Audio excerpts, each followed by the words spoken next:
E seja bem-vindo a mais uma aula do nosso programa de certificação AZ900. Pessoal, para essa aula vamos falar sobre computação em nuvem, conceitos de cloud computing. É válido falar, um parênteses aqui, que este curso de AZ900, essa prova, que a Microsoft propõe, não é uma prova técnica, pessoal. Então, pode parecer um curso um pouco chato, maçante, porque não tem conteúdo técnico. Principalmente para quem é técnico, como nós. Então, assim, tenha paciência. Eu vou colocar algumas aulas aqui com um pouco de laboratório para a gente não ficar só na parte teórica, tá? Mas vamos lá, que essa aula ela tá muito interessante, tá muito legal. Então, seguindo nosso conteúdo, deixa eu mudar minha câmera. Perfeito. Então, seguindo nosso conteúdo, pessoal, nós vamos falar aqui sobre conceitos de cloud. E tem umas coisas bem interessantes nessa aula. Vem comigo.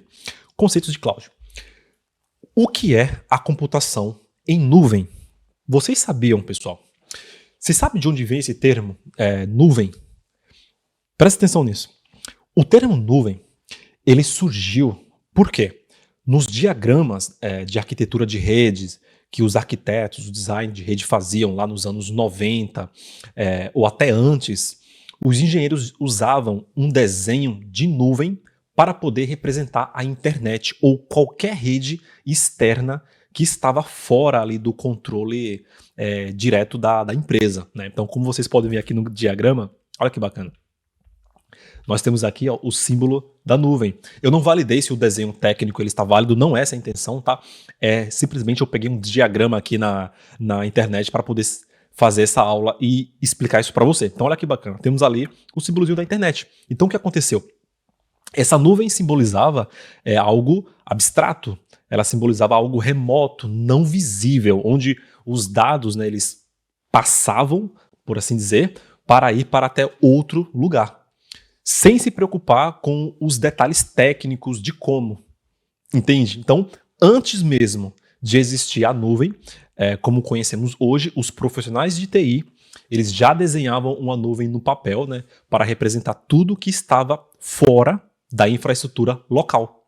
Olha que bacana, né? Então, com o tempo, o conceito virou realidade e agora nós temos aí, de fato, tudo dentro dessa tal nuvem. Então, é daí que vem esse nome nuvem. Tá lá na nuvem, por quê? Você já parou para se perguntar o porquê? Computação em nuvem, tá rodando na nuvem. É daí que vem esse termo da computação em nuvem. Bacana, né? DNTech é cultura, bora! Então, assim, isso aqui é uma historinha bacana e real, tá? Para poder, claro, eu não estou entrando aqui na literatura para entender tudo, explicar tudo, não é isso, mas é uma historinha para a gente começar a compreender isso. E qual que é a definição que a própria Microsoft usa, que as maiorias da cloud pública usa para a computação em nuvem? Definição simples e direta, pessoal. Computação em nuvem é a entrega de recursos de TI sob demanda como servidores, armazenamento, rede e software pela internet. Vou repetir. Pela internet com pagamento conforme o uso, perfeito? Então, uma analogia aqui básica. Pensa como a eletricidade que você usa na sua casa, Temos ali, você consome, paga pelo uso, e você não precisa ter um gerador da sua própria energia na sua casa, Você consome isso de alguém que te fornece isso já pronto. Eles têm lá a companhia da energia elétrica, tem toda a parte de infraestrutura lá para que eles forneçam energia para você e você só paga pelo que você usa. A nuvem segue esse mesmo conceito. Legal? Então, nesse próximo slide, eu deixei uma explicação mais completa. Eu sempre falo aqui, eu venho com as explicações, tudo mais aqui, mas não deixem de ler todos os slides. Todo o material que eu preparei aqui, ele é voltado para a prova, tá? Só para a gente não ficar aqui lendo o slide, Então, eu deixo ali para vocês lerem e a gente vai aqui conversando. Então, computação em nuvem, uma explicação um pouco mais abrangente, é o fornecimento de serviços de computação sob demanda através da internet, incluindo, entre outros, servidores, armazenamento, banco de dados, rede, software, análise de dados, inteligência artificial. Essa abordagem permite a utilização de recursos flexíveis e a obtenção de economias de escala, com cobrança baseada no uso, o que contribui para a redução de custos operacionais, otimização de infraestrutura, escalabilidade conforme as necessidades de negócio. Então aqui está vendo uma explicação bem mais abrangente. Então é daí que vem esse termo Cloud Computing e a computação em nuvem, como esse slide anterior resume bem.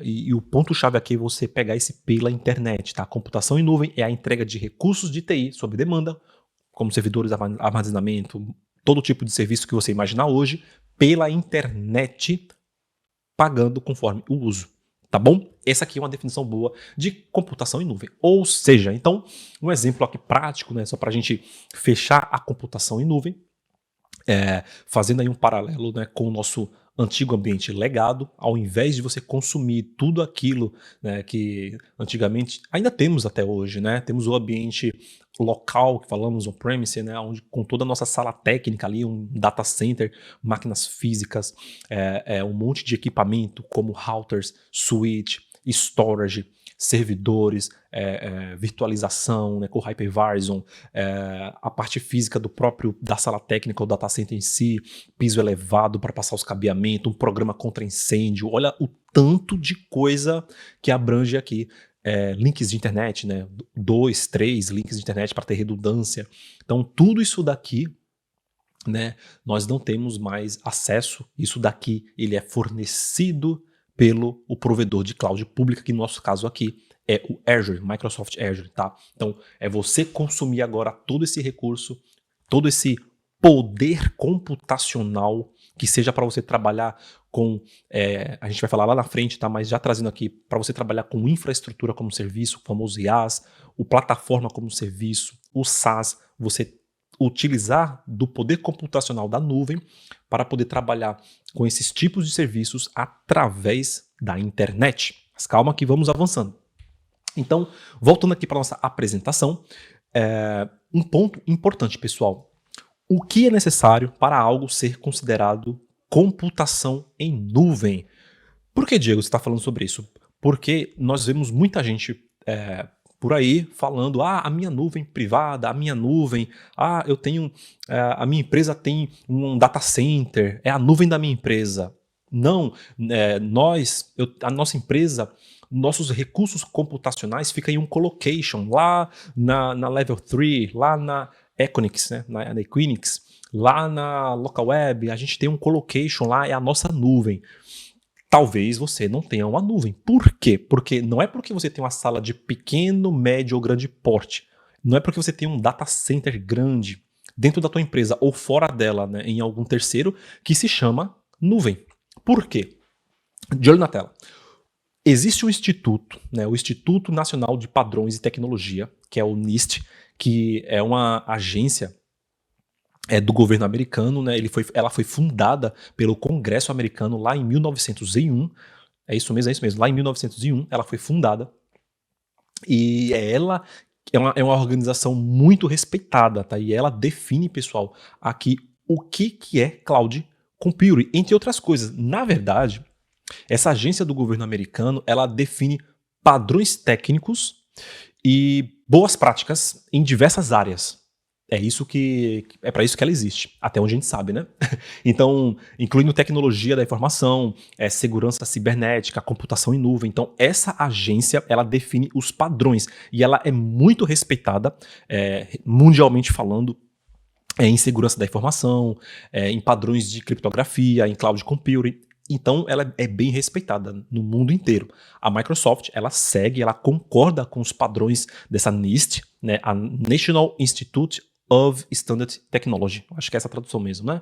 Eu coloquei aqui no material? Não. Mas é isso. O Instituto Nacional de Padrões e Tecnologia, né? Ou seja, National Institute of Standards and Technology.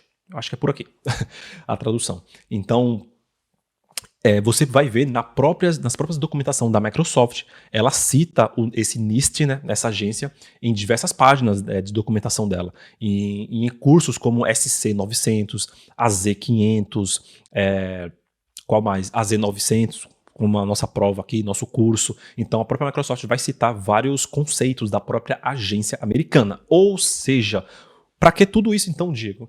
para a gente entender que para você chamar o teu ambiente de nuvem, a gente vai falar daqui a pouquinho mais para frente, já tem aula gravada aqui, na sequência daqui do curso você vai ver nuvem pública, nuvem privada, nuvem híbrida, independente se ela é pública, privada ou híbrida, para chamar o ambiente de nuvem, para que você possa chamar, você tem que ter isso que está aqui na tela. Deixa eu ver se eu estou na frente, eu estou, daqui a pouco eu mudo. Bom, você tem que ter essas características, amplo acesso à rede. Os serviços estão disponíveis pela internet e acessíveis por diversos dispositivos, né, como computador, celular e tablet. Isso aqui é um ponto. A sua nuvem, o seu ambiente tem que fornecer isso. Serviços estão disponíveis pela internet, acessíveis por diversos dispositivos. Então você vai ter ali como se fosse um portal que você vai logar, como o portal do Azure, como o portal da AWS, da Google Cloud. Outro ponto, você tem que ter serviços sob demanda. Olha aqui, ó. Ou seja, o usuário pode criar, configurar recursos de forma automática, sem precisar de intervenção humana do provedor. Ou seja, a gente volta novamente a falar de um portal de atendimento onde o usuário pode criar recursos de forma automática sem precisar de nenhuma intervenção humana. Ou seja, ele acessa o portal, solicita a criação do recurso e ele já é criado, provisionado automaticamente. E não é um modelo de abrir um chamado, pede para alguém ir lá, faz a configuração. Não, tem que ter esse ponto aqui. 3. Elasticidade rápida.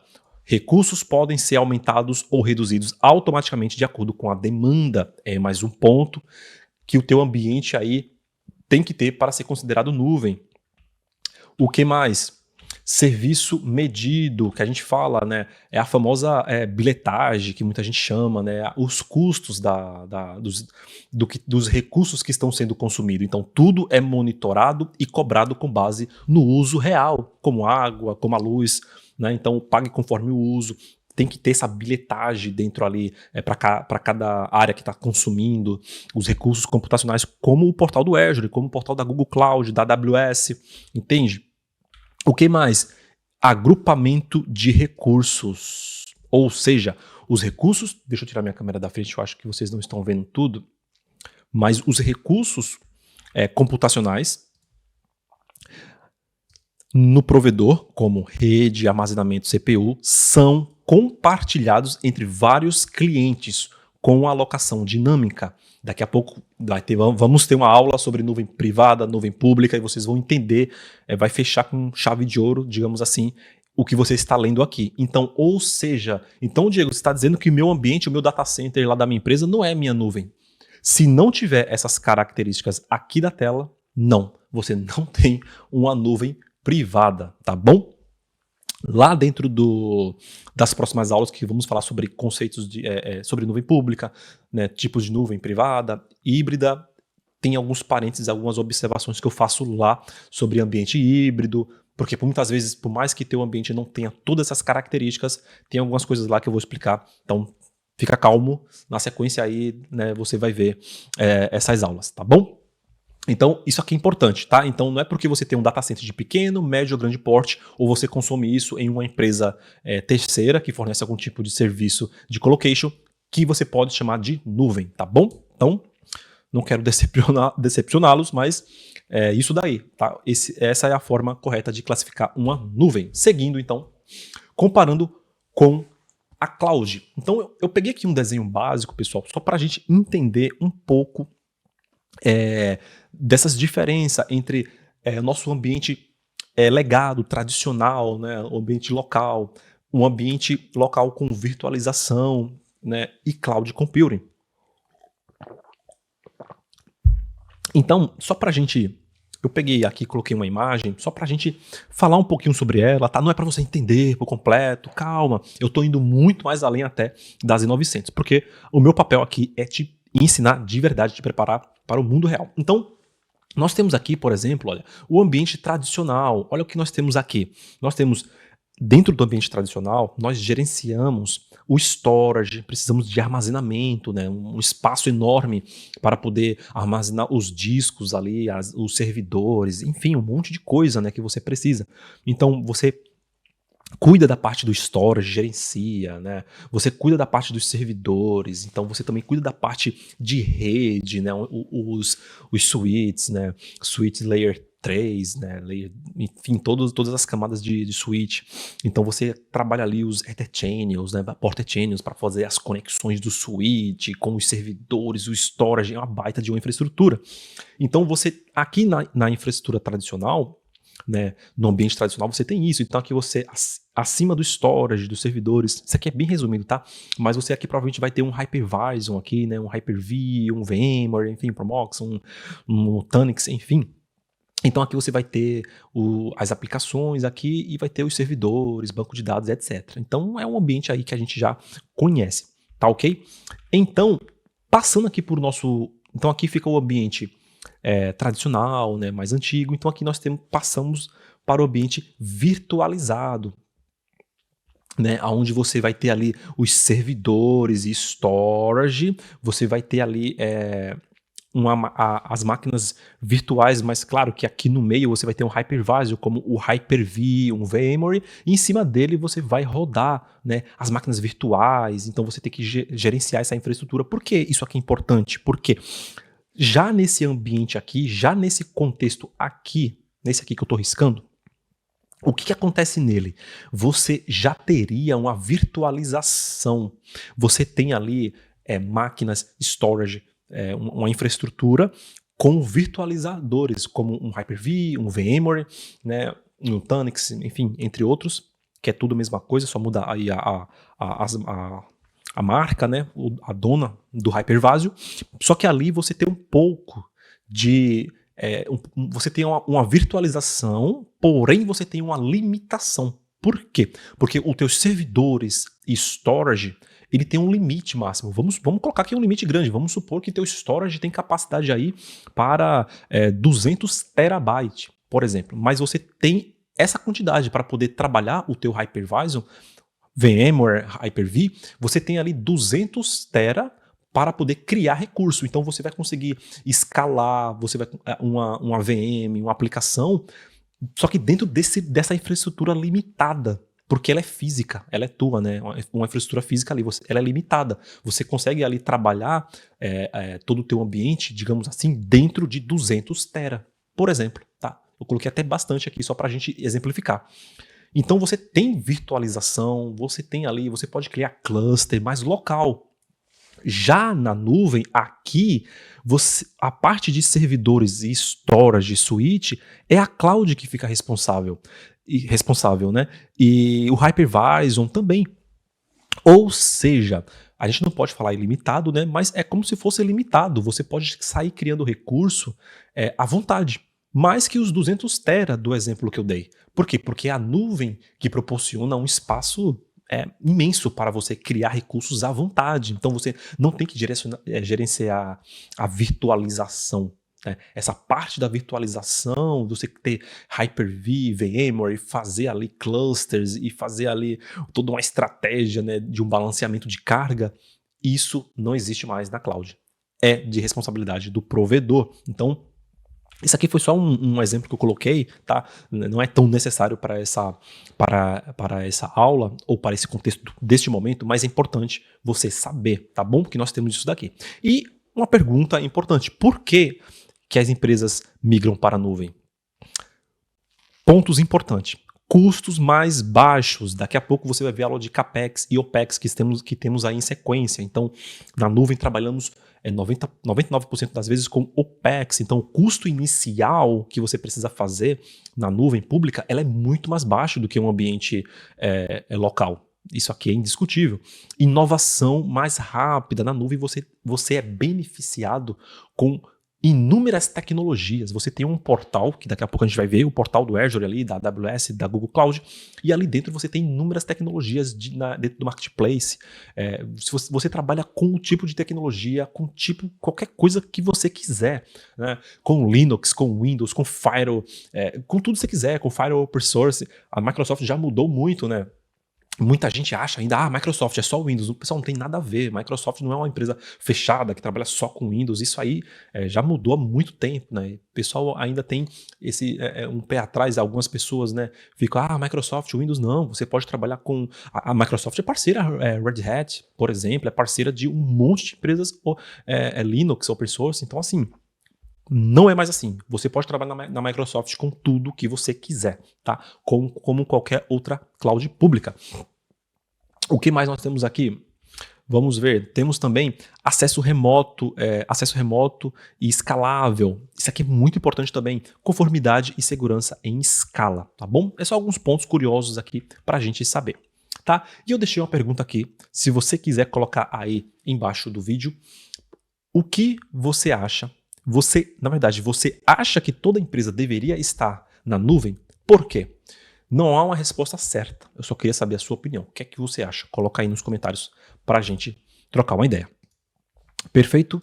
Então, seguindo aqui, para já finalizar nossa aula atual, vantagens da computação em nuvem. Então, algumas vantagens aqui que a gente tem essa computação em nuvem que é o assunto geral aqui da aula, né? A computação em nuvem, você ter um poder computacional acessado através da internet, por assim dizer, certo? Então, quais são as vantagens disso? A vantagem é a alta disponibilidade, né?